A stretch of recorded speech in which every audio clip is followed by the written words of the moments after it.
ফের ইনস্টাগ্রামে পোস্ট প্রধানমন্ত্রীর, পড়ুয়াদের ফের বার্তা নরেন্দ্র মোদীর। সংসদে প্রশ্ন ফাঁস বিরোধী বিল পাস হয়েছে ইতিমধ্যেই। এরপর প্রধানমন্ত্রীর বার্তা, ফের ইনস্টাগ্রামে প্রধানমন্ত্রীর পোস্ট, পড়ুয়াদের বার্তা। साथियों, विश्वस्त परीक्षा पद्धति, इसके लिए हम लगातार एक के बाद एक कदम उठा रहे हैं। टास्क फोर्स की रचना हो, फास्ट ट्रैक की और रचना हो, राज्यों के सुझावों को ध्यान में लेना हो, क्योंकि पिछले कई दशकों से हर राज्य और केंद्र सरकार इस प्रकार की पेपर लीक की परेशानी झेल रहा है। बच्चों के भविष्य को भी इसके कारण संकट पैदा हो रहा है।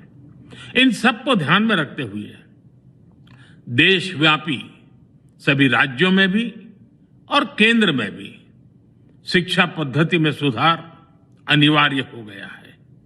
टेक्नोलॉजी के भरपूर उपयोग की आवश्यकता हो गई है और साथ साथ फिर से कोई पेपर माफिया, पेपर लीक करने वाली गैंग, देश के बच्चों के भविष्य के साथ खिलवाड़ करने वाली गैंग, उनको बख्शा नहीं जाएगा।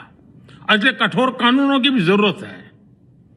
हम संसद में बिल लेकर के गए थे और जैसा मैंने आपको वादा किया था, गत 2 दिन संसद के दोनों सदनों ने, अधिकतम माननीय सांसदों ने विस्तार पूर्वक उससे चर्चा की है और आज दोनों सदनों ने इस कठोर कानूनों वाले, प्रावधानों वाले इस बिल को पास कर दिया है।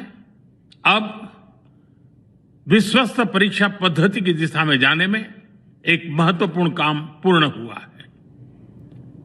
काम आगे भी चलता रहेगा। हम ऐसी परिस्थितियों को लंबे समय तक नहीं चलने देंगे। इस विश्वास के साथ साथियों, आइए हम सब मिल करके विकसित भारत के स्वप्न को पूर्ण करने के लिए कंधे से कंधा मिलाकर के चले। बहुत बहुत धन्यवाद।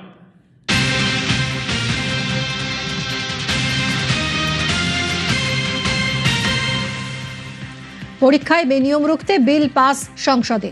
2026-এর সংশোধনীতে মাইল ফলক বলে দাবি অমিত শাহের। নয়া আইন পরীক্ষা ব্যবস্থার বিশ্বাসযোগ্যতা ফেরাবে বলে দাবি। নয়া আইনেই এবার যুবদের স্বপ্ন পূরণ বলে দাবি স্বরাষ্ট্রমন্ত্রীর। পরীক্ষায় বেনিয়মে এবার কড়া ব্যবস্থা বলেও হুঁশিয়ারি।